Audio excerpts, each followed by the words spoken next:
Hello, everyone. Drew here for. Why do I hear an echo in my fucking headset? No idea.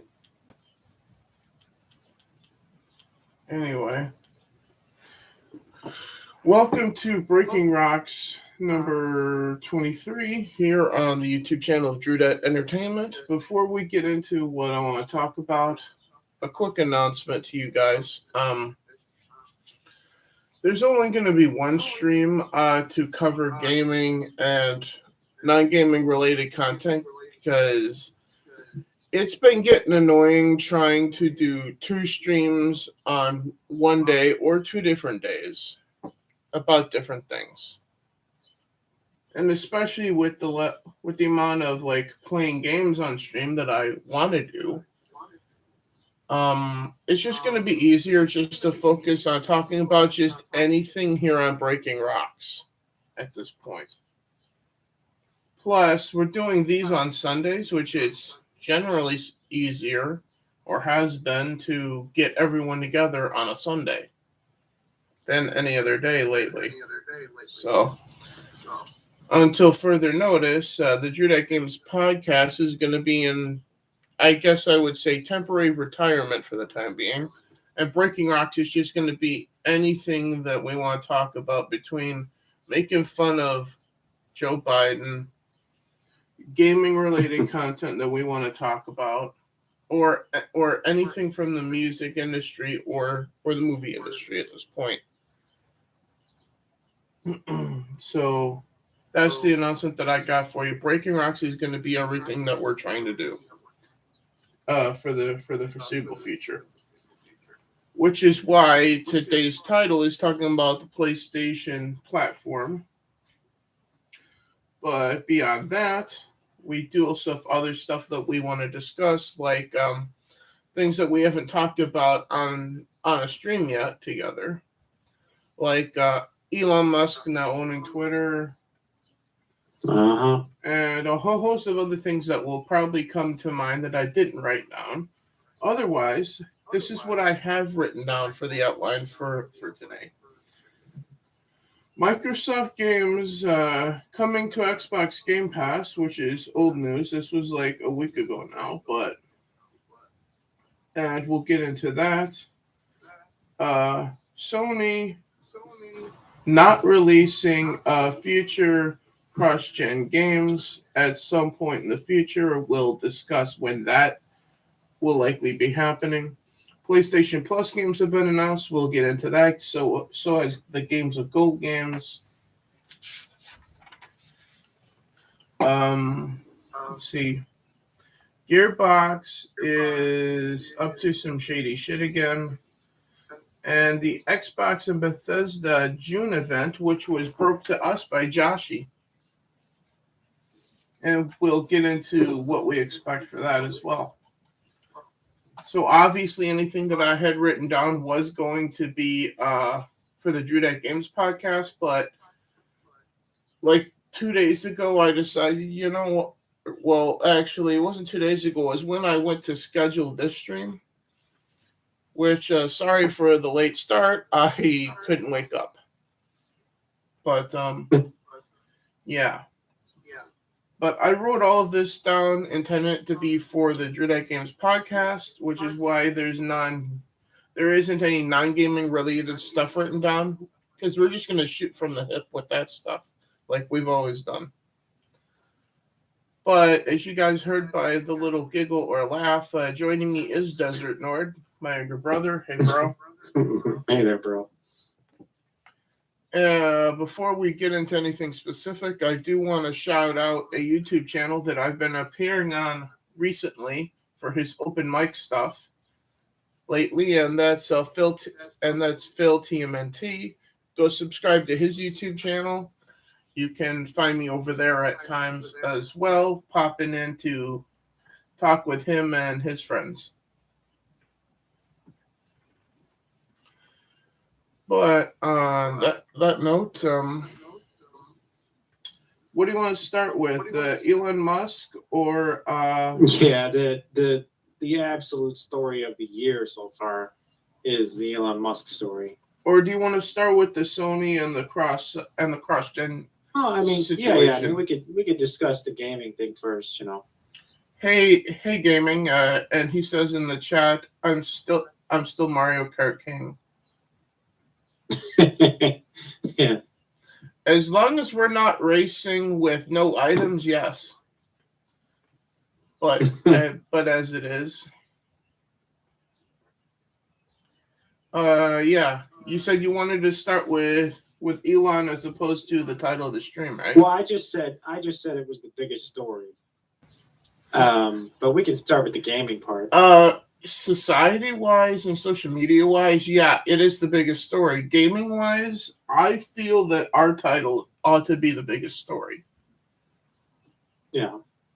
But if you compare the two, yeah, Elon Musk buying Twitter is probably a little bit bigger than Sony deciding when they're not going to support cross-gen games with PlayStation 5 and PS4, especially since you can't fucking get a PlayStation 5 anymore. Sony could declare bankruptcy, and it would be a smaller story than the Elon story. Well, from my point of view, it's on par, because if Disney declares bankruptcy, guess what gets auctioned off? Well, I said Sony, not Disney. Oh. Sony going out of business would be a major See, if story. Disney declared bankruptcy, yes, Disney declaring bankruptcy would be on par with Elon buying Twitter. Yes. Yeah, because at that point, Star Wars would be going up for auction. So would Marvel. So would Pirates of the Caribbean. Sure, it'd be an earthquake in the entertainment world, kind of like Elon buying Twitter. And there would be a mad scramble to try to buy up all of those IPs by everybody. But if Disney goes under, I imagine Microsoft and Nintendo would be scrambling to try to buy the different studios and IPs that Sony has had exclusive. Like the Uncharted series would be up for whatever. Yeah. A series that has been dead that I want to see make a comeback, and that's the Resistance series. Sony is clearly not interested in bringing back a first-person shooter exclusive. Well, you saw they had that Uncharted film they made with Mark Wahlberg and Tom Holland. And I don't give a fuck. But it was mediocre as all hell. Yeah. So. But as it is. Because he's not believable as Nathan Drake. We all know that. Mm-hmm. It's just not believable. The dude is not nearly large enough in frame to play that. Who would you believe as Nathan as a Nathan Drake in a film then? Well, see, the irony here is that it would have been a better role if they had cast Mark Wahlberg as Nathan Drake. But then he's too old, so that's the problem there. But Tom Holland doesn't work at all. Just to piss off everyone that's pissed off about Elon Musk on Twitter, I would say, God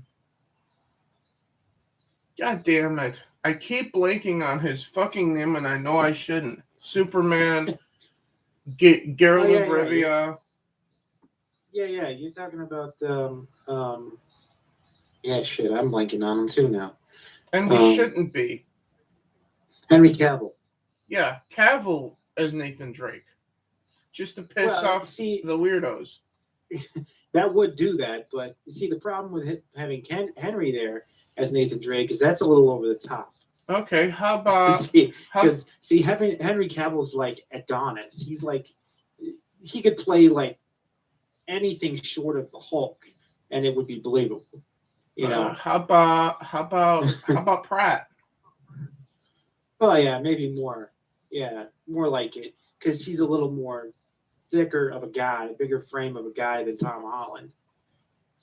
Except for truth be told, I know he's probably older than Wahlberg, but there is a guy that I would rather see playing in a live-action film, Nathan Drake.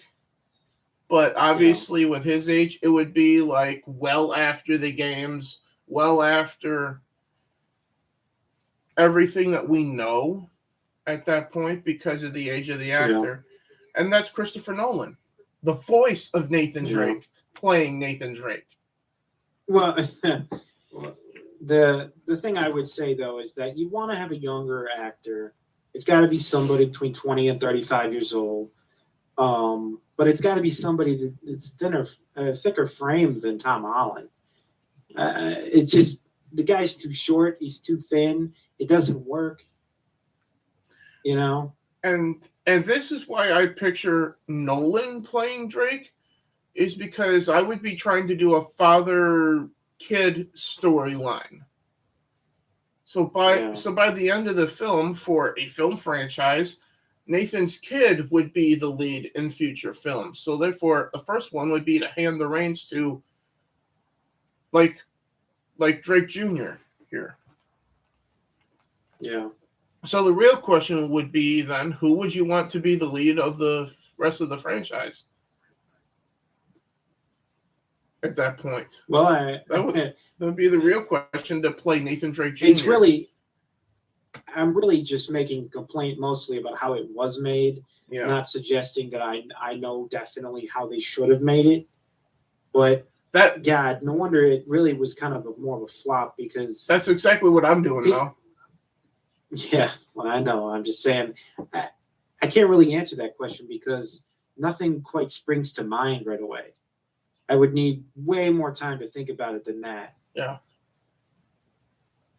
But my point is that they tried their best to make a film adaptation, but it leaves quite a bit to be desired on that. Yeah. But anyway, back to what you were saying at the beginning of this. Yeah. Was about the Sony's decisions with the cross-gen. Yeah. Speaking of poor business decisions. Yeah. More from Sony. According to reports, Sony is to not release cross-gen games for PS4 and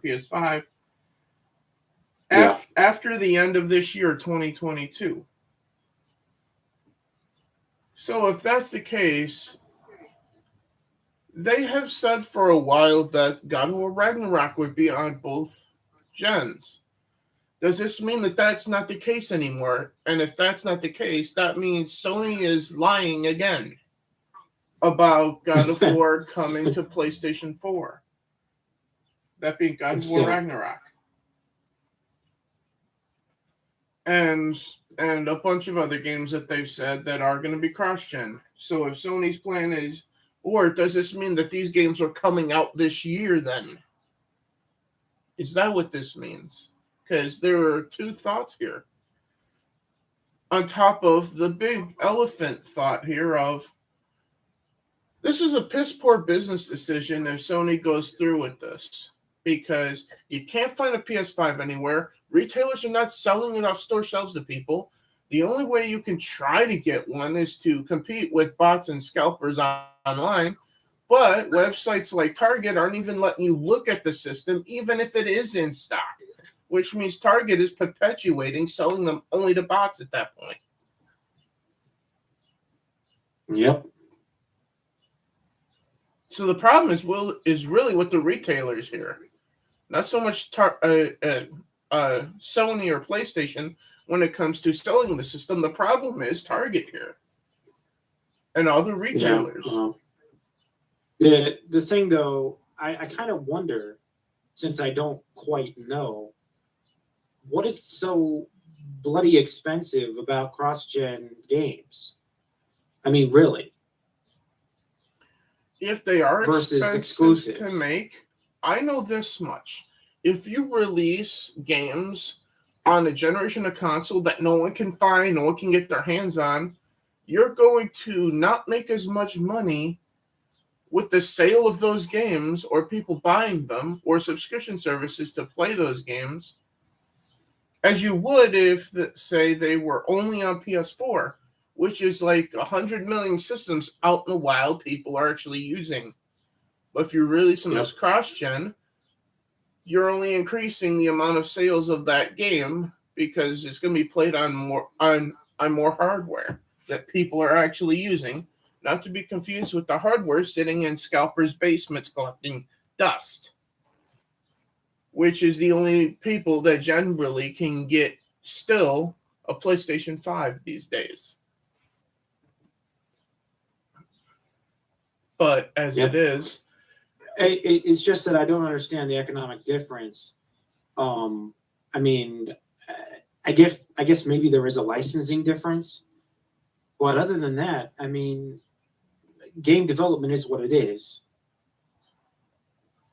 Yeah, and we're not going to sit here and pretend that we know like game development, because we obviously don't. We're just gamers. We're just fans.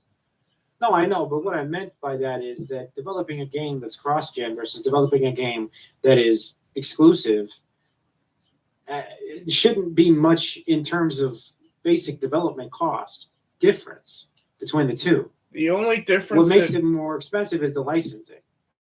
The only difference I can see is like the level of quality that you can put into the game on the newer hardware.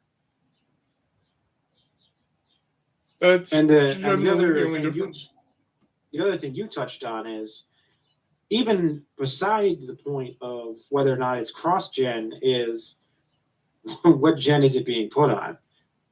You know? Yeah, is it being put on the generation of system that no one can get, or is it still going to be on a system that most people still have and are still using because they can't get the next one? I mean, it's almost like someone needs to tell them, hey, I don't go out and grab a copy of a game for a console I don't have. Yeah. Like, somehow they don't know this? Somehow they don't know that people are buying Xboxes because when they're in stock, you can go in a store and just buy one. Yeah. Microsoft is winning, folks. And that's what it comes down to. Especially if Sony is going to be doing this going into next year, PlayStation 5 only releases. Yep. That's going to alienate and exclude, which something that Disney is known for doing, despite what they want to tell you. Excluding a shit ton of gamers with this decision if they follow through on it, if this rumor turns out to be true. But speaking of things that aren't rumors, Elon Musk, Twitter. Yeah. Where to begin with this? Yeah, we haven't talked about this on stream at length yet. Yes, what an asteroid impact of a social situation. Yeah. So I'll let you go first here, Nord. Yeah, well, I guess the basics everybody already knows. Actually, I think we should probably do it this way. Let's take a playbook out of the White House's plays, like with January 6th. Yeah, and compare this to 9/11 for a second. Okay. So, where were you when you heard that the deal was being accepted by Twitter for his buyout of it? Well, see, that's actually the funny thing, because the morning of last Monday, which is when it happened, I had seen it coming. I was thinking, okay, well, today's decision day. They're either going to say yes or they're going to cause themselves a lot of trouble by saying no. And so I figured by the afternoon, ended up being like 12:30 p.m., they just said, yeah, we'll take it. And when that happened, like within 30 minutes, I had was sort of sending it out everywhere. Hey, everybody, he's bought it, he's done it, sort of a thing. And but it's not really going to be totally official until, I guess at some point by the end of the year, maybe at the start of next year.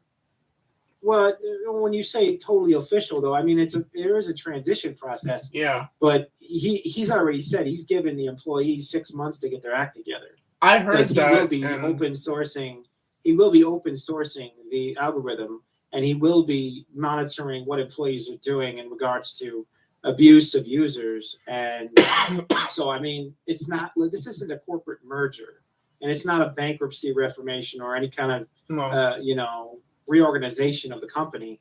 This is just bye go the shareholders. Their shares are being bought by Elon. He's going to so on and go from there. He will be probably hiring new team members for his lead engineers and stuff. He already fired the previous Twitter lawyer lady that was crying her eyes out, who led the charge on censoring people for the last 6 years.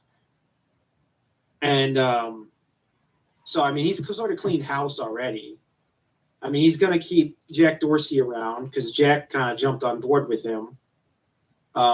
Jack was actually kind of the straw that broke the camel's back, because Jack Dorsey came out and said he was in support of Elon buying Twitter and sort of mad at the board for what they had done to the site. So that was an interesting development. But Parag Arajal, or whatever they call him, I forget his name, how to say his name properly. Anyway, he will be probably hanging around and offering like engineering support and stuff like that. But I don't know. I just assume that. I know Jack will be, because Jack's like completely on Elon's side here. But the long and short of it is that the changes that Elon has promised is the open source change. He's promised that the site will become an open source site, meaning those of you programmers out there who would like to take a look at the algorithms, take a look at the code of the site, he will be providing that information for anyone who wants to see it.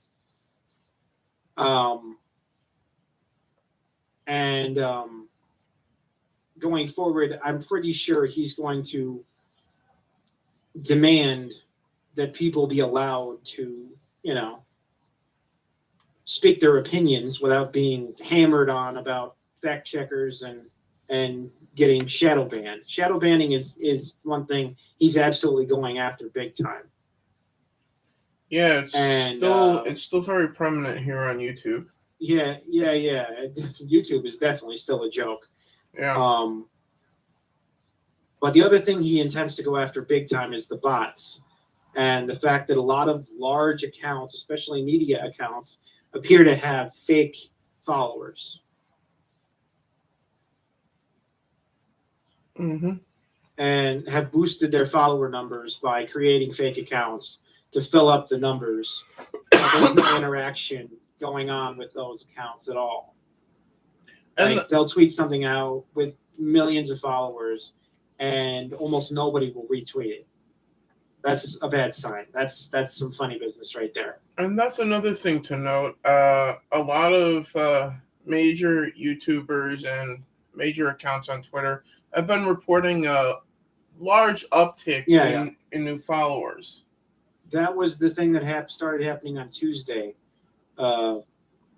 and last week. And he basically was noticing it himself, and he didn't quite know, because he's not actually yet in charge of that. He's not really taken the reins on that yet. So why that's happening is sort of a combination of mystery. Probably some accounts are being unshadow banned, and no doubt there was obviously an exodus of political different political sides.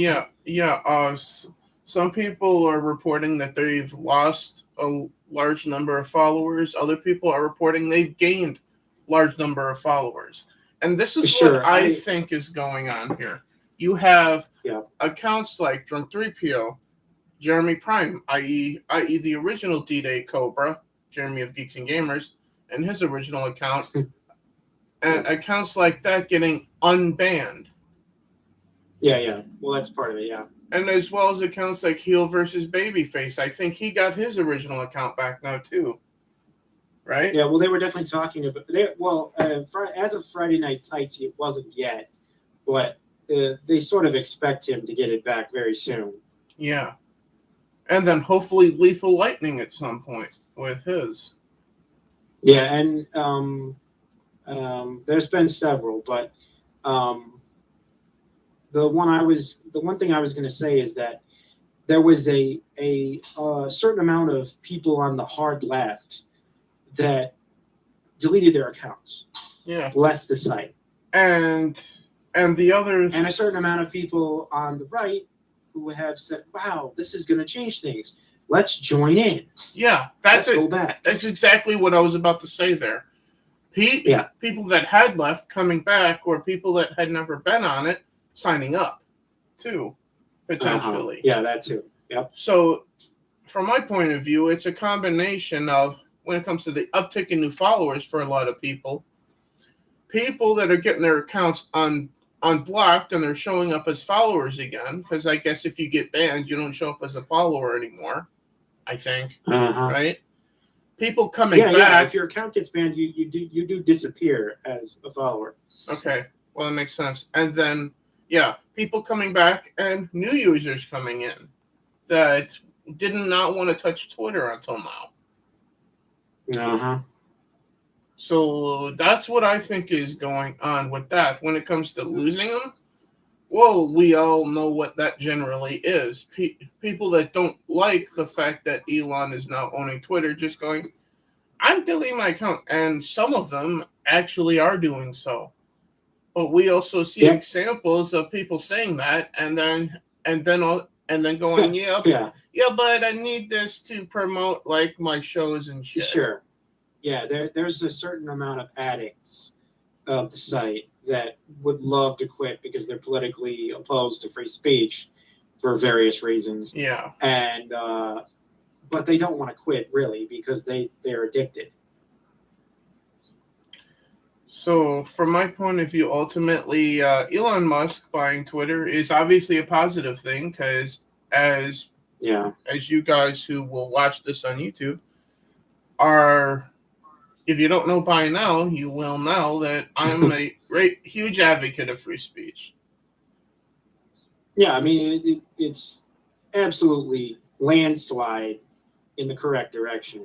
As well as freedom of expression as well. People deserve a lot more respect than they've been being given. Yeah. And people deserve to be treated like adults. And those that can't handle adulthood, can't handle, oh my God, somebody said something. Oh my God, oh my God, oh my God. You're not an adult. That reminds me, I got done watching Friday Night Tights finally right before I fell asleep. So that was the last thing that I saw. But yeah, it was a great show. On Friday Night Tights, really great. Jeremy was tweeting out about things that were breaking and just thanking Elon Musk for it, even though he's not involved in any way. And I know, it was hilarious. And I love that. Yeah.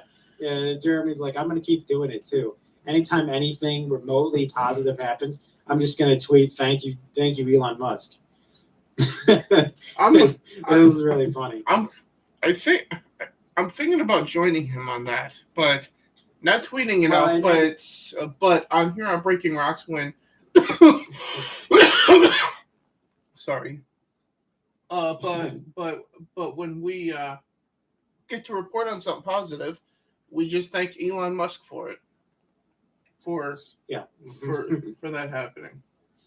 Yeah, and the other, I don't know if you saw, but I suppose it's semi-irrelevant, but still, the fight that broke out on Friday Night Tights was funny. Yeah. Between Jeremy and Gary.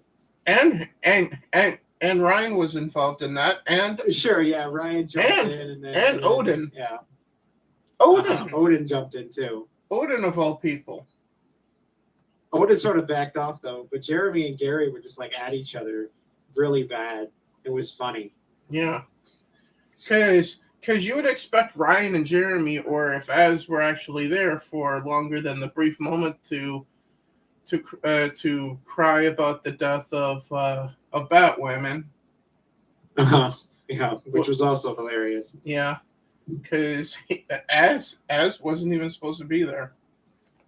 But yeah, you would expect Jeremy and Az, if he's there, or Ryan and Jeremy, but Gary and Jeremy,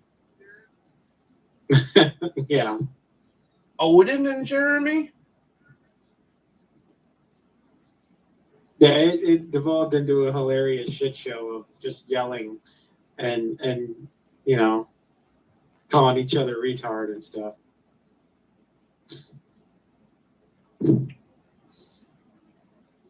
The only thing that would be funnier is if on Friday Night Tights, if they're there at the same time, arguing with each other to that degree, Razor Fist and Gundam. Yeah, but I don't think anybody wants to raise their voice to Razor Fist. Well, I'm fairly certain Gundam wouldn't. Yeah. But I think that Ryan's got the balls to raise his voice to Razor Fist. You see, Gundam is more like the comedy type guy. The guy would rather make a funny point than actually get pissed at somebody about something. Razor's got no problem getting pissed. Yeah, Razor's like, well, again, the rageaholic. You know, I mean, rage is his thing. Yeah. But he does have that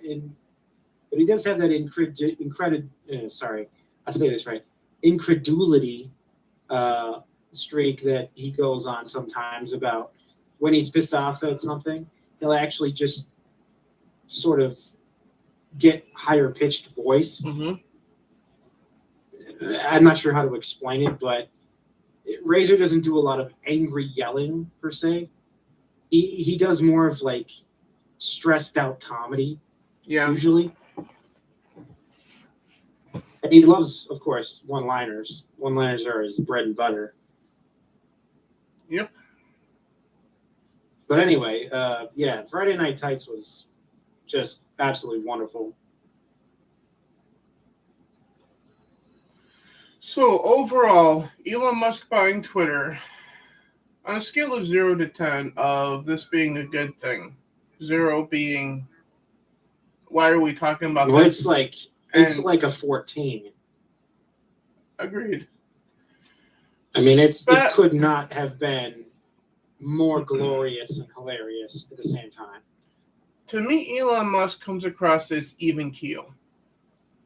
No, I know, and that's like most of his point is like he just wants people to learn how to have fun again and stop being so damn hard about everything and butt squeezed about everything too, you know. There's a joke about sex here somewhere. No, I mean, but it's the old British joke about having a tight ass. You remember the old Monty Python bit about a tight ass? A tight ass? But then, a tight ass. I know. I'm just saying that. I was trying to be funny. He's basically like, look, people, I'm some here, some there. I'm not anyone's perfect ally, but you all need to chill out. All of you need to chill out. And then there was the moment where AOC said something, and and he replied with, "Thank you," and I'm paraphrasing here. "Thank you for finding me attractive, but I'm kind of shy," or something like that. Yeah. No, he said, "Stop hitting on me. I'm really shy." and it was because she was waxing. It's because she was waxing bitchy about, you know, essentially him buying the site and being an egotist and stuff. And then she played it off by saying she wasn't talking about Elon; she was talking about Zuckerberg. And everyone was like, "Oh, sure you were." That as soon as I read that took me back to the back and forth between Tom McDonald and Mac Lethal. When Mac Lethal was complaining about obviously Tom for his white boy video and song, and then Tom said something, then he walked it back saying he was talking about another white rapper. Sure. So you were talking about Eminem then? Because that's the only other one off the top of my head that I can think of that means anything. Yeah, but they don't complain about him. So So if Mac Lethal wasn't talking about Tom, there's generally one left that people know well enough that you could probably be talking about. And I don't think you want to step to M. Not usually. Even Tom doesn't step to him because Tom genuinely likes his music. He has said that many times in his music. Not to mention, he probably already knows that there's been actual violence that has come from Eminem beefs before. True, but like I said, Tom's actually a fan of him. Yeah, and Tom's not trying to have any of that anyway. So. Yeah, Tom is just trying to do his thing. And then people show up to beef with him, like Mac Lethal, and among other smaller rappers than Mac.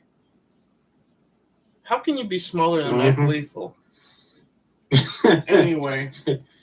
Well, you could have no followers. True. But as it is, that aside, we do have a lot of other shit to talk about. It's already been almost 36. It's been 36 minutes. So, yeah. Long story short, we're fans of the Elon Musk buyout on Twitter. Sony cross-gen shit. What's your official thought on no PlayStation 4 new games going into next year if it happens? Yeah, it just looks like a poor business decision. They're not really listening to the fans once again. Yeah. Not listening to the fans.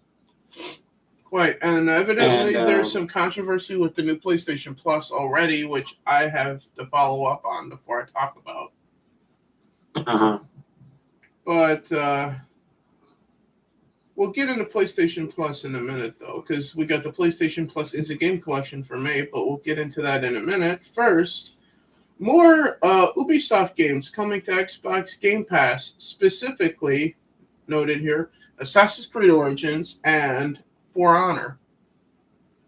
Yep. Is this a sign that Ubisoft is going to be entering in a deeper partnership to bring day and date Ubi games to Game Pass in the future? Kind of would be nice, wouldn't it? That would be interesting. But I don't know. I don't think that's going to be that inherently will happen because Ubi, fuck.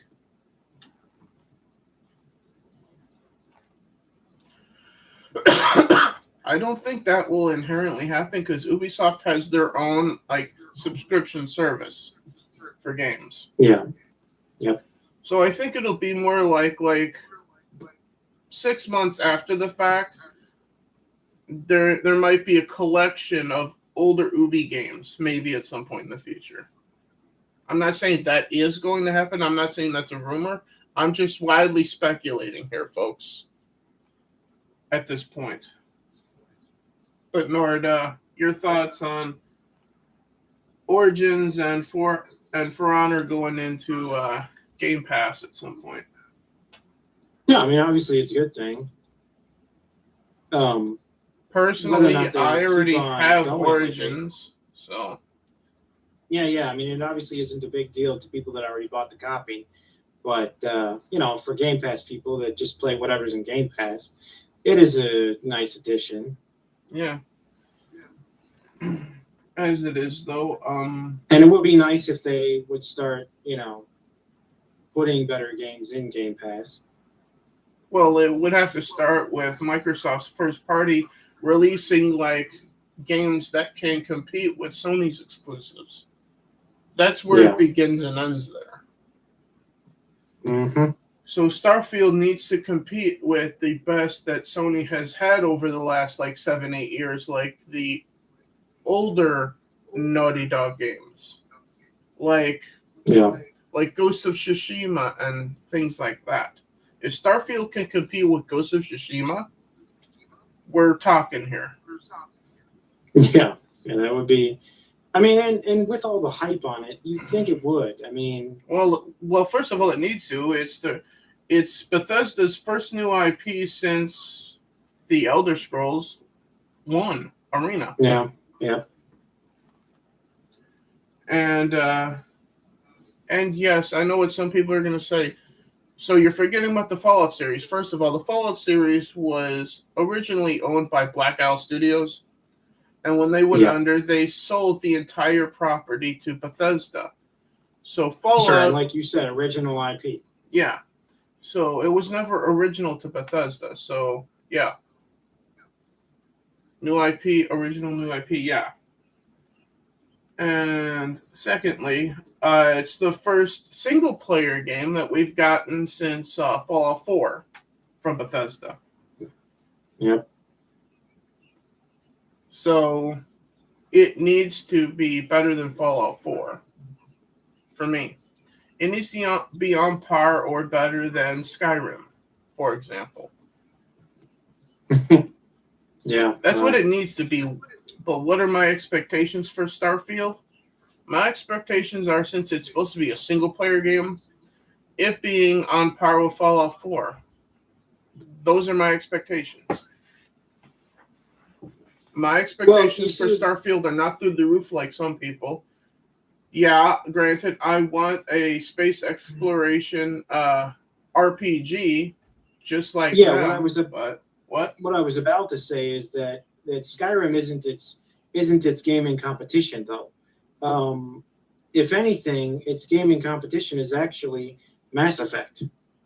Actually, with one leak that came out from a former employee, with one gameplay element, it seems like its competition is actually No Man's Sky. Well, sure, because that's more recent, but when, evidently with the leak, and I hope I don't get in trouble for saying it, but what you're saying is the most recent popular game of the kind. I'm talking about if it wants to come anywhere near greatest space exploration games ever made, it needs to take down Mass Effect. True. That's very true. But I'm talking about with this one gameplay mechanic, actually controlling your ship when you're flying around in the universe. Okay, well, fine, sure. Akin to No Man's Sky, akin to there was another game that I played a while back, but I can't remember the name of it, that had a similar thing where you're flying around space and shooting shit. But I'm sure it'll come to me at some point, but we'll just stick with No Man's Sky here. Yeah. But as it is, like I said, my expectations, I'm limiting them intentionally, because on the one hand, in comparison, my expectations going into Fallout 76, I was expecting to be an abstract disaster, and it was. It was just worse than I was expecting. I was expecting the game to rarely work on a given day. I wasn't expecting everything to fuck up and Bethesda to make every piss poor business decision that they could with the game. Yep. Like the mold in the helmet shit, Baggate or whatever it's called, the rum situation, and everything that we've talked about already. So I'm not going to go too deep into it again, but as it is, Starfield needs. Yeah, they want to keep Starfield on the success end of the fuck up scale. Yeah, but we'll get more into that when we end this talking about the Xbox event in June, which we do have slated to talk about. Yeah. Let's see. Next up, we got PlayStation Plus Instant Game Collection for the month of May. For PS4, we're getting FIFA 22 plus a DLC pack for Ultimate Team. Oh, good. For PS5 and PS4, so a system that nobody has and a system that everyone has, we're getting Tribes of Midgard. And for PS4, we're getting Curse of the Dead Gods. I don't have any of this shit, which on paper is a good thing. But considering that the first thing that they headlining this is FIFA plus a DLC pack for Ultimate Team. Yeah, trying so hard to shove FIFA up everyone's, butts. It's really just a shame. The only thing probably I mean, worth looking at is the other two games because we don't know what they are, per se. yeah, because I mean, you're either a fan of FIFA or you don't want anything to do with it. There's no in between. But there's nothing to inspire much for the in-game collection other than maybe, what the fuck are you doing, Sony, with FIFA? Yeah. And on the other side of the wall, or coin, if you will, Xbox games with gold for May 2022 have also been announced, and we are getting, I hope I pronounced this right, but even if I don't give a fuck. YOKU' Island Express, May 1st to the 31st. For Xbox One, also for Xbox One, The Inner World, The Last Wind Monk, from the 16th to June 15th. For the 360, Hydro Thunder Hurricane. So a racing game with boats, once again, for May 1st to the 15th. And Viva Pinata Party Animals, 16th to the 31st. Yeah. Mm-hmm. Any thoughts on games with gold versus instant game collection for May? By the way, it is May 1st, which means that the Island Express game and Hydro Thunder Hurricane are currently live on Xbox Live now for you to download and play should you actually give a fuck. Personally, I don't give a fuck. Yeah, it's unexciting unless you were somehow unlikely a massive fan of one of these already. Or if you're like one friend that I have who just downloads and plays everything that's given away for free. Because I do have a friend that's like that. Yeah, I mean, it's not like, this isn't the worst I've ever seen, but the gravity's pretty low. And with everything that we've gotten, which has been crap for what feels like a year now with both services, expectations are obviously low for every month going forward. But between the two, personally, I have no fucking interest in anything. But from a streamer point of view, I might consider trying to play one of these things on either YouTube or Twitch. We'll see. Which means Free Play Friday may come back this month if I choose to give a shit. And that's the thing. I have to choose to give a shit about any of this. Because I don't outright. Yep.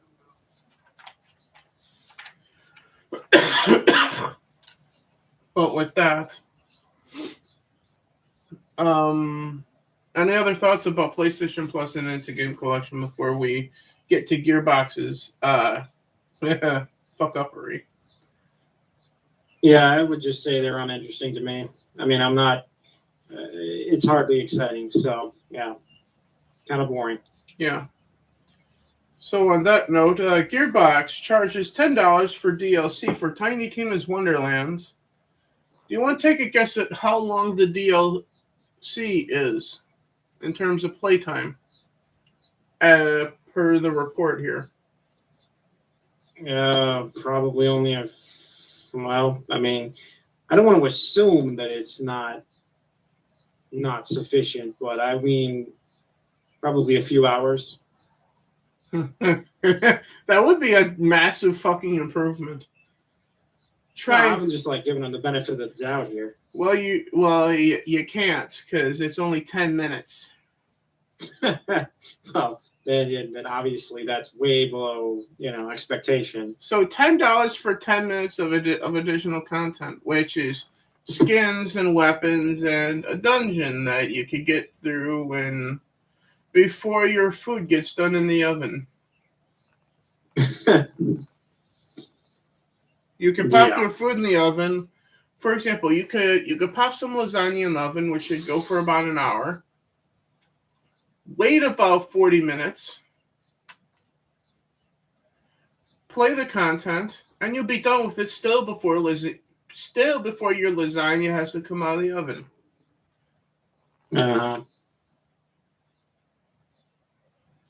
And so the kicker on this is the cost. $10. Yeah. Ouch. Yeah. First of all, $10 isn't anything in terms of buying DLC for a thing, but the DLC coincidentally is also not anything. Yeah, it's so little that you could just piece it out for like $1 a bit and still get your $10 or more out of all of it. Uh-huh. There's like individual things, or just release every bit like CD Projekt Red for free. But that's something Christ would do now, wouldn't it? Or CD Projekt Red. Well, that's if CD Projekt Red knows how to actually produce any DLC. Well, I'm looking at the example of The Witcher 3. Individual DLC like skins and whatnot were all free for The Witcher. Yeah, well, of course, my complaint there is a specific one. Yeah, but Gearbox, go fuck yourself. That's my thought here. But on that note, like remember where Daffy Duck wanted a close up? Yeah. Well, this is a DLC, you jerk. A DLC. This is a DLC. Yeah. That's exactly what it is right there. Yeah. But on that note, Xbox/Bethesda event scheduled for June 12th, so a few days after my birthday. 10 a.m. Pacific, 1 p.m. Eastern, so noon my time, and 6 p.m. Basic Standard Time. So I assume that's like European time for 6 p.m. then. Well, if it says UTC, that's Universal Time. Well, it says BST. Oh, well, it might be a different zone than we're used to. Well, obviously, because I'm not familiar with it. Because I know CST, that's mine. I know ET, that's Eastern. Pacific is PT, Yeah. and then there's GMT, which is General Mountain Time. Yeah, global mean time is what GMT is. Okay, but as far as I know, BST is either basic skills test, or which is not the case in this case, or basic standard time, I think. Whatever the hell that means. But regardless of what the start time is, June 12th. So E3. But it's not E3, it's just Bethesda and Microsoft. But it's better than nothing, folks. Better than nothing. By the way, BST stands for British. Okay, so British Standard Time. So I was right. Europe. Yeah. Mm-hmm. I was right in the first place. Yeah, that's what I was thinking at first, but I was like, I need to look it up first. And then it says, yeah, British. So then that's as time. Yeah. So on that note, obviously we have to see Starfield gameplay above all else, because it's coming out come June 12th. By 1 day, see June, July, August, September, October, November. Less than 5 months to the day to the release of Starfield at that point. So there has to be a gameplay demo with like Todd Howard, akin to E3 2015 with Fallout 4, showing us the character creator, and like a couple of gameplay snippets, like akin to Fallout 4. Again, I compare when they showed the main character, the survivor of Vault 101, meeting Dogmeat for the first time at the Red Rocket Station. Sure. They have to show us something like that at the bare minimum. Because Sure, it continues. It continues to fascinate me why developers don't seem to know what fans seem to want. and then on the other hand, anything else that Microsoft has going on, like there's been no update to the next Fable. Uh-huh. Sorry, but that's one of the downsides of announcing that a studio is working on something.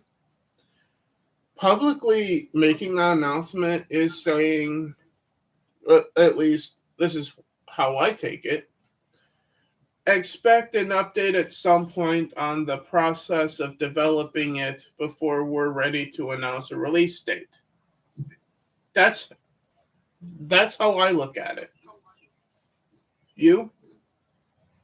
Yeah, I mean, announcing something, it gets people ready, and if the game announcement of work being done on it is just a lie, or if it's so slow paced that it basically is an irrelevant announcement, Yeah. like if a pilot in an airplane after takeoff says, "All right, everybody, we'll be landing shortly," and it's literally a 6-hour flight, they'd be like, "What the hell is he talking about?" We'll be landing shortly. I go back to George Cullen on this one. Does that sound like to anyone else that we're going to miss the runway? Yeah. We'll be landing shortly. Oh, God, fasten your seatbelt. Yeah. But, like, why tell us if the game is, like, forever from now from being released? In the case of Bethesda, when they announced Fallout 76, I understand why they did the Starfield tease. I understand why they did the tease for ES6. I understand why they did it. Looking back on it, I don't agree with it now, but I understand and accept why it was done. Because it was obviously no one wanted Fallout 76 outside of one friend that I have on Xbox Live. But yeah, I mean, another example of why this is stupid is like, say if your mother was going to make dinner and she tells you 2 weeks in advance that she's going to make dinner next Tuesday night, and telling you what it is. and telling you what it's like, okay, cool. Why did you even tell me? And at the same Don't time, even you're care. asking, okay, great, but it's breakfast today, Ma, so we still have to figure out what lunch is.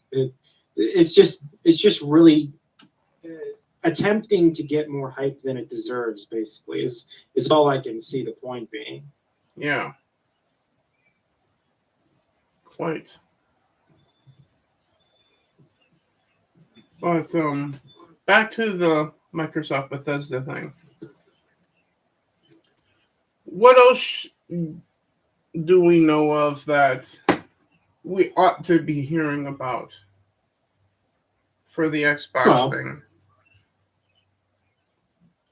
Well, I certainly don't know what they have up their sleeves, but I have a feeling that they do what they always do with announcing a bunch of new titles and not telling really anything, or having a bunch of cinematic stuff for titles we've been anticipating, but no gameplay whatsoever.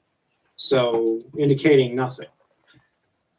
And there's plenty of time to go into bold predictions or any kind of predictions, but I will leave this topic with this one idea of an expectation for it.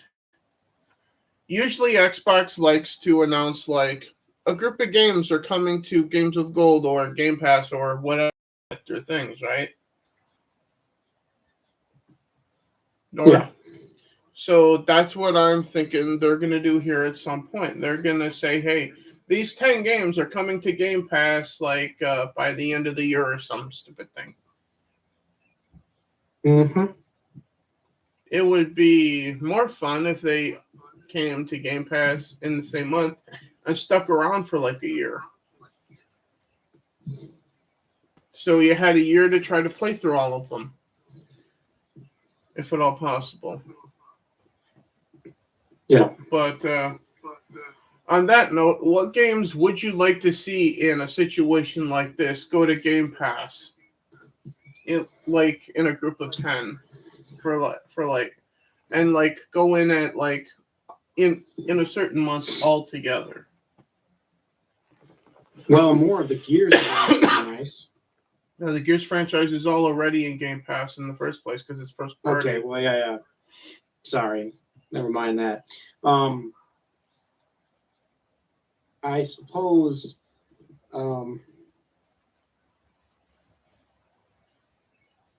recent titles that are a little more pricey that might actually give people a bang for their buck occasionally. I mean, they have to know that people are not able to actually play 25 games at once. That doesn't stop I mean, some people from trying, like myself. You can dabble, but that's not really playing. Yeah. Because as you know, me and you both know, a game is an experience. Yes, and it if is. you play, I'm going to turn it on and play for like 8 minutes and then go on to the next one, you're missing like everything. Yeah, because with some games, like for example, Kingdom Come Deliverance, you have to play it for like 10 hours before you actually get to the meat of the game, like the game actually opening up, because it's like a 10-hour prologue. Yep. And in the case of Cyberpunk, you have to get past the main mission at Ahsoka Tower before the world opens up and you can actually go do anything. Yep. Yeah, or sure, when people were talking about Cyberpunk, they were like, it's got like an hour or two of, prologue, essentially. To a degree, yeah. That is true. And then you get to the, part everybody wanted to see. It's probably more accurate to say it would probably take you, depending on what difficulty you're playing, let's just assume the hardest difficulty, somewhere about 6 to 8 hours to get through the opening prologue. Yeah. And then you get to the real part of the game that is Cyberpunk, and that's going around doing whatever, if you choose to. But playing 8 minutes, sometimes playing 8 hours doesn't get you to the full game, in the case of Kingdom Come Deliverance. Yeah. So. Oh yeah, and don't get me started about ESO. I wasn't going to mention it at all. You're the one that can't let it go. No, I know, but that's another example, though. Yeah. That's why I mentioned it. But in terms aside from the fact that I play the hell out of it. But in terms of games that would be good to see in Game Pass, I can think of one off the top of my head that even though the publisher / developer has said that they don't want to bring it to Game Pass at all, and that's Cyberpunk. Yeah. Well, they're still trying to manage the bad PR. And trying to resurrect it, let's say. No, I know, and the pooch is kind of already screwed on this because people are moving on in droves from it. And it also because the DLC has taken too long. The game was broken at first. I mean, people got their dose of playing it, whatever they could, in the first 6 months. Yeah, and secondly, the game itself, when it terms of ham-fisting you to do like the story to start with in the game, for example, didn't really sit too well with me, considering that you have games like Skyrim who, as soon as you escape the cave, if you're not playing with mods, once you get out of the cave and escape Helgen, go do whatever the fuck you want. We don't care. Mm-hmm. Then you got Cyberpunk who goes, you have to do this mission, you have to do this, you have to do that. Okay, now go explore. Well, that's not very fun because that's repetitive as fuck. You know what I mean? but as it is. Yep. I do know what you mean. I mean, you don't want to have to spend, 2 weeks doing a prologue of the game because you'll give up. It won't be interesting enough. Yeah, and secondly, I wasn't a fan of the story that Cyberpunk was telling in the first place. Sure. Per se. It had its moments of storytelling that I liked, but overall, the general story of you do a job, get a chip stuck in your head that has, I guess, a computer virus is the best thing to call Johnny Silverhand in it. Stuck in your head that's trying to rewrite your brain and replace you. Well, yeah, isn't that unique? That seems like a case of the body snatchers to me, which has been done. There's so many different ways they could have taken it. They could have just made Johnny a real character in the current day of the game. Which is what I was expecting him to be based on the trailers. And everyone would have been, wow, this is cool. Instead of, wow, this is weird. I don't understand. Yeah. If it was Johnny that found you at the junk pile, yeah, much like in the trailer, going, no, I mean, like, get up, samurai, we have a city to burn. Just like in the trailer, people would point, yes, we're going to be working with a real Johnny. This is like all the good games of yesteryear where they'd introduce you to a very important character in the storyline. I'm thinking of Fallout New Vegas.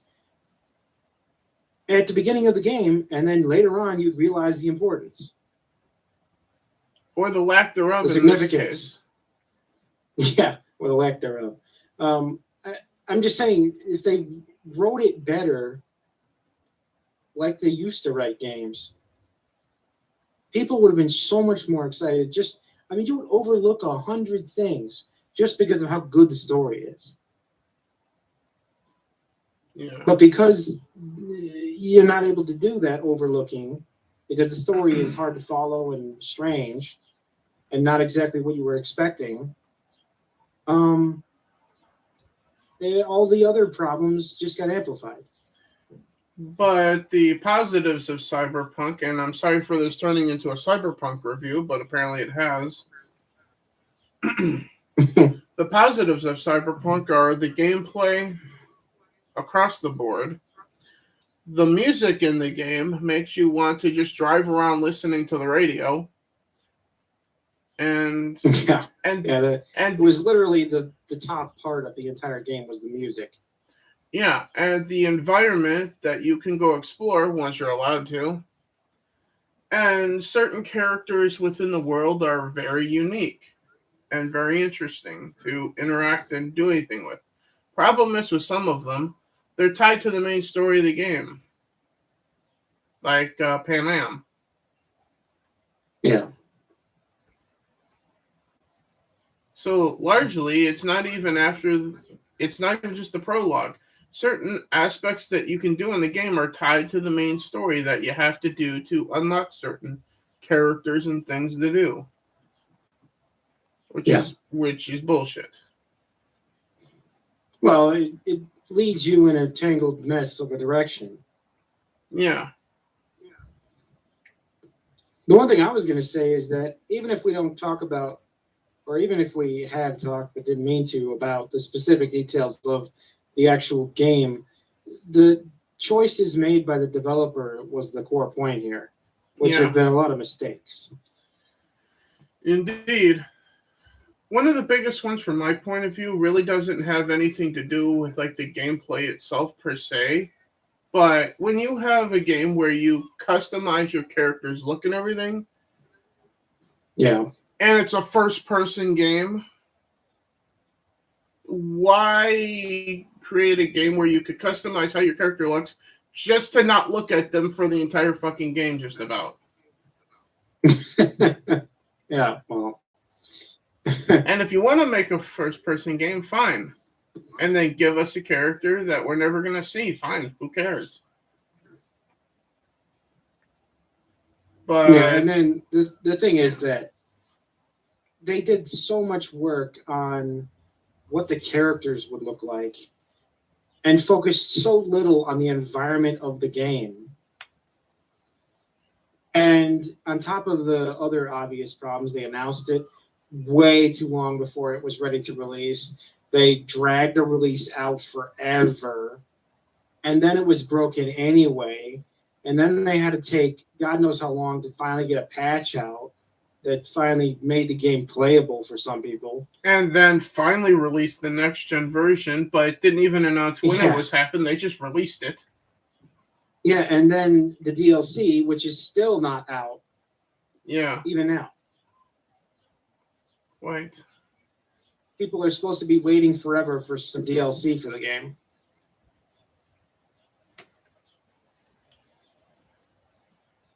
Either way, when they've already moved on. They've already moved on to other things. So just another case study in how developers, get in their own way, in a sense.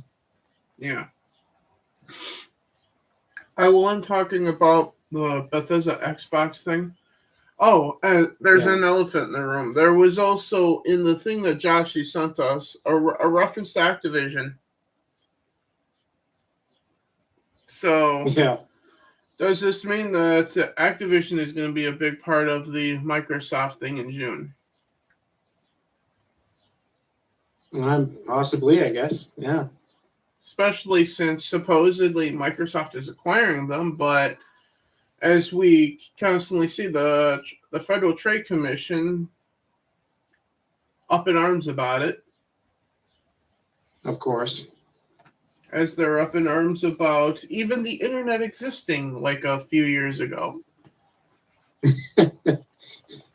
They're fun people. Yeah, really fun. Like the Twitter mob type of fun. Yeah.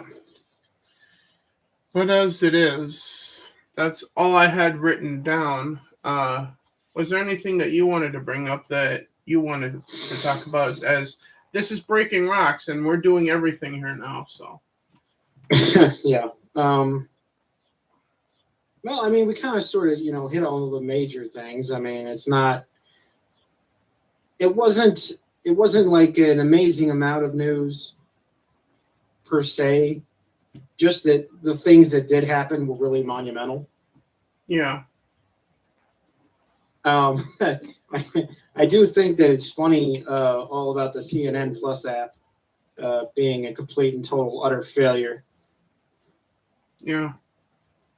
That was mentioned by a lot of people. I think that sort of came to pass in between our last podcast on this subject and the current one. So that's worth mentioning at least. What's worth mentioning? No, the CNN Plus failure. Oh, yeah. Well, that. It's not really worth mentioning because it wasn't there. No, it's worth mentioning. They dropped $300 freaking million on it. It's worth mentioning.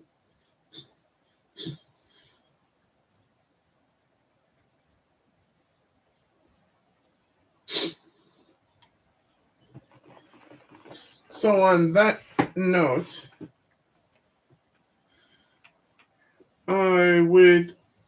I think I'm going to end this with reminding you guys watching this after the fact what my flying skills are like. Oh God. Yeah, and in doing so, shouting out Desert Nord's YouTube channel, which is where this video is from. It's called DDG Star Wars ID4 Pilot Meme from 10 months ago. Yeah. So on that.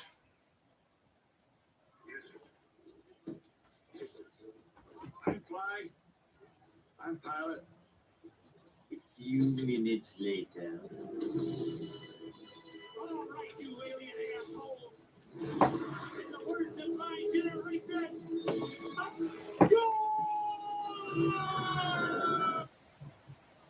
Yep. So, don't fly with me. I love that it insinuates you were calling your fellow Rebel Alliance members alien assholes.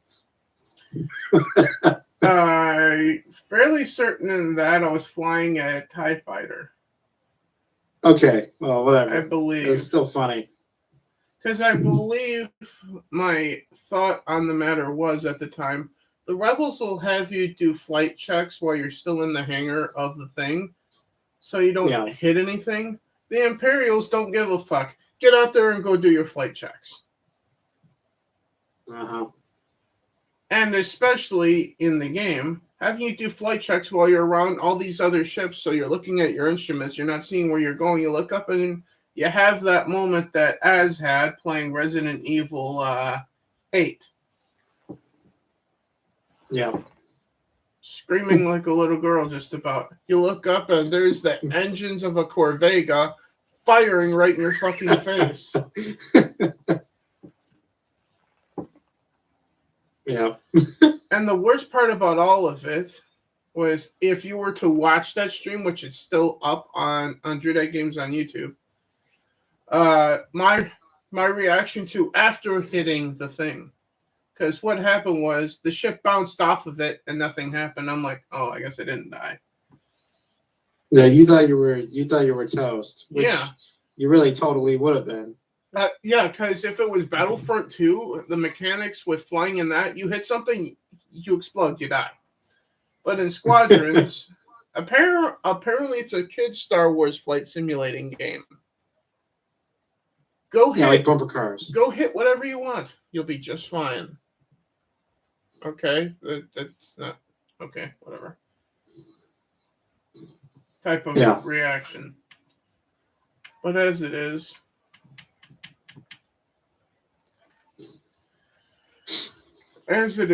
just want to remind you guys that if you see me playing a flying game, ask me if I'm feeling okay. Yeah, check and see if he's been drinking. Or if I've actually, well, I don't have any alcohol in the house at this point because I'm out of it. Yeah. But I think a better question would be, have you slept in the last 24 hours?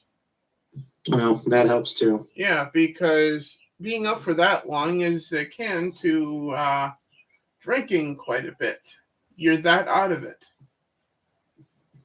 Uh-huh. Case in point, look no further than the video of Angry Joe talking about the Xbox One announcement at the time on YouTube.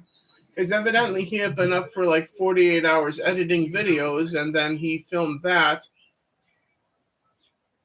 and edited that and got that out quickly to talk about how stupid Microsoft was with the announcement of Xbox One at the time. And he looked like he had been up for 48 hours. And he sounded and acted like it too. Yeah. Yeah. Hair all messed up, shirt crooked. Yep. And he was there to criticize Microsoft for piss poor business decisions at the time. And rightly so. But, yeah, he was in rare form. But even in his condition, it was great for him. Yeah. Sometimes you can be in great form being damaged goods, if you will. Anyway, anything else before we get to no, that's all right. I sort of, we touched on most everything that matters at the moment. So yeah. And I suppose there is one thing. Disney hiring a new whatever because someone stepped down. I do actually want to talk about this. I almost forgot about this.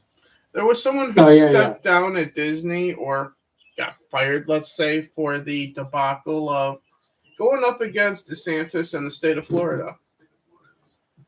Uh-huh. Well, what I really want to talk about is his replacement. I don't know her name, but she comes from Joe Biden's White House administration. Yeah, Jeff Morrell is the one that stepped down. Yeah, and his replacement is from Biden's court, if you will. It seems to me like Yeah. Disney isn't just not learning anything from this experience. They're doubling down and tripling down and quadrupling down on any of this shit.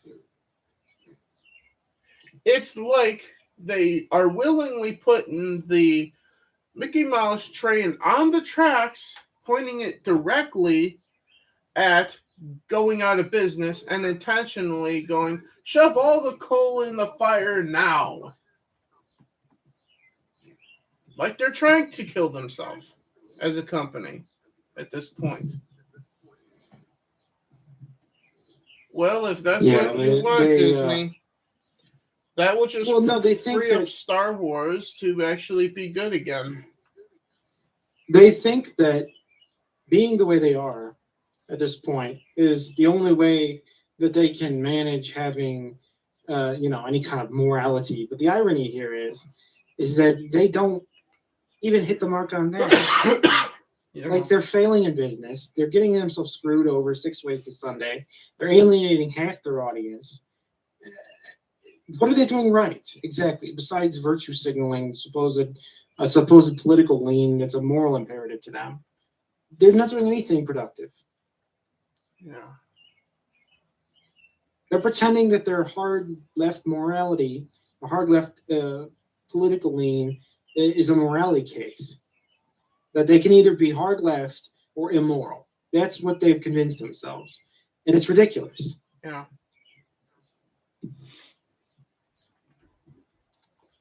Like most other companies are over there like, look, we're not in business here to, be social activists and be like, therapists for the public. We're here to sell a given product of entertainment. Now, what they're trying to do, and they've really screwed themselves in the Florida case, they've lost like 41. They've now got a higher tax rate by like $41 billion worth of higher taxes because they decided to be dumb about it. Yeah.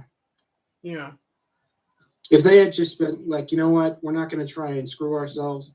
We're just going to like remind ourselves that we are a tax warden of the state of Florida, so we should probably not piss them off too hard because they could easily screw us up right back. No, they didn't even realize. They apparently just stepped right in. Yeah. So now they're either going to end up going out of business in Florida, eventually, or having to just drag their ass through operations in the state. I mean, it's very stupid. I mean, not that they deserve tax breaks. They really don't. But in any case, all of it's going to do is just cost Disney money hand over fist. On top of the fact that their core audience, much like the core audience with Star Wars, mom, dad, and grandma and grandpa here, aren't going to go to the parks. They're not going to let their kids watch Disney stuff anymore. Yeah. All you're doing is severing your burden that you had in Florida with your tax breaks. That's gone. Your core audience isn't going to be giving you money for what you want to do. That's gone. So your biggest source of income is gone, on top of having to pay more money for shit in the future. Yeah. How is this sustainable again? No, I know. It's like watching someone pound a nail into their own forehead. It's what it's been like watching. And all I can sit here and say is, well, you deserve it at this point. Yeah, I mean, who could say otherwise? I mean, they've done everything in their power to put themselves in this position.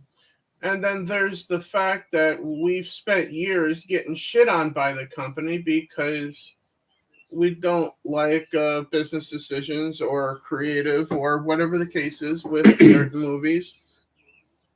Last Jedi. Yeah. Yeah, no, we weren't allowed to dislike the product because then we were bigots. Yeah.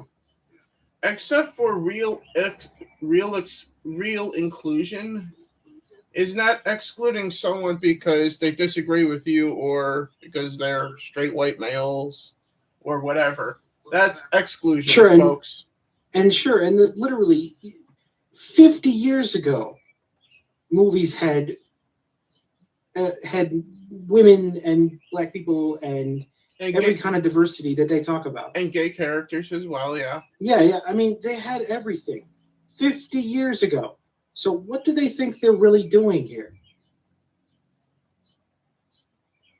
They're just alienating a certain part of the audience that they hate. That's what they're doing. I'm starting to feel like, on that note, with what you're saying, that all of this is intentional just to kill Disney Well, at this point. I think they've convinced themselves that hiring the type of people they've hired and having those people around who really just have a hate axe, a grinding axe to whack people that they hate with, but while saying that it's about diversity, inclusion, and equality and equity and all these other cute little words.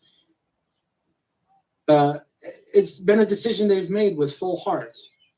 And when a company does that and they die from it, they deserved it. Yeah, and that's all we have to say. It's coming up on an hour and a half here, so. Yeah.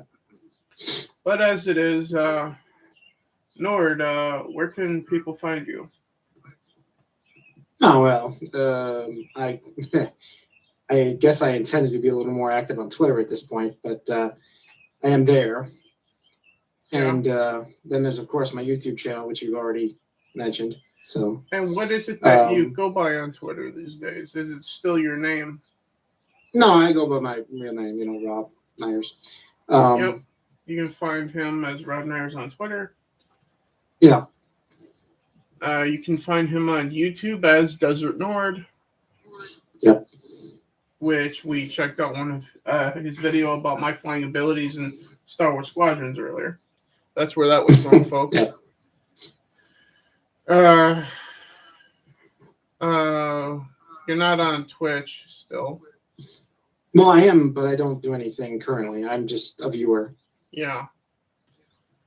Yeah, I think that's pretty much it, right? Well, I have other accounts, but again, those are I suppose big three. Yeah. That matter. So after this, what are you gonna be up to? Oh, I'm going to be playing like I've been playing. Yeah. So yeah. I kind of reached the halfway mark, which is funny to say, but I have reached like halfway mark on it. So. Yeah, since I woke up late, I'm actually going to make something to eat myself. I'm going to check out this video from Black and White Network. Conservative Disney employees are speaking out against Bob Iger. Iger? Yeah, Iger. Or was it Chapek? There was two of them. I think it's the current guy that's pictured in the thumbnail. Oh, okay. So then I think that's Chapek, isn't it? Uh-huh. So then it's Chapek he's talking about. I don't know because it's cut off after Bob. So speak out against Bob is what it says. Okay.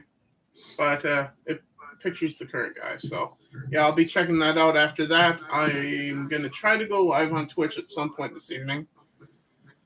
I have no idea what time that's going to be yet, but just stay tuned to my Twitter. That's dat_Drew on Twitter for when I go live on Twitch. You can find me on Twitch as Drew_dat_games. You can find me on YouTube as DrewDatGames as well, where I play my PlayStation games over there, like Ghost of Tsushima, Spider-Man games, and so on and so forth. And obviously, I'm Drew Dat Entertainment, the channel you're watching right now. And I'm also on Discord as Drew Dat Games. You can also find me on Xbox Live, PlayStation Network, and Nintendo Switch Online as Drew Dat Games as well. Which reminds me, you can find Desert Nord on Xbox Live as Desert Nord 26 on Xbox Live as well. So on that, shit, there's a game coming out this week that I forgot to talk about. Well, I'll talk about it after playing it another time. That's in Game Pass, but I'll do that another time.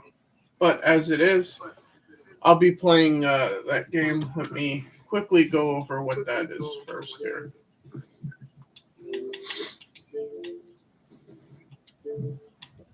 we got Trek to Yomi coming out on May 5th, 6th, I believe. So that's this coming week. So that would be So that'd be this Friday.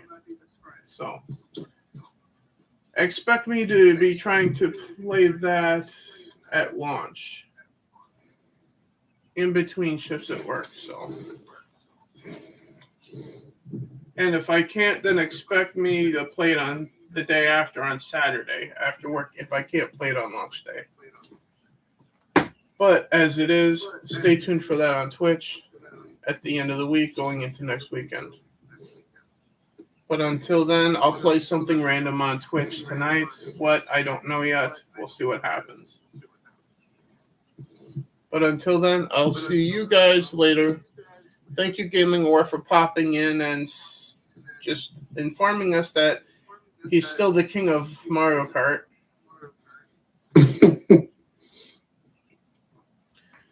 But as it is, see you guys later. Thank you, Nord. Joshy, Yep. Get some sleep, brother. Yep. And Hopefully Josh will be around next time. Well, we're just doing this on Sundays now, so. But it's all for Breaking Rock, so we can say whatever we want about whatever we need to talk about. So, regardless if it's gaming or Let's Go Brandon or anything like that. Speaking of which, I will see you guys next time. Let's Go Brandon. Fuck Naughty Dog. Raylos are weird. And what are you going to give us for a line, Nord? Well, maybe we'll just do the generic F. Joe Biden. We will see. You just come out and say it. Fuck Joe Biden. We'll see you guys. I'll see you guys this evening on Twitch. And we will see you guys in the next one. Later, guys. Yep, we'll see you.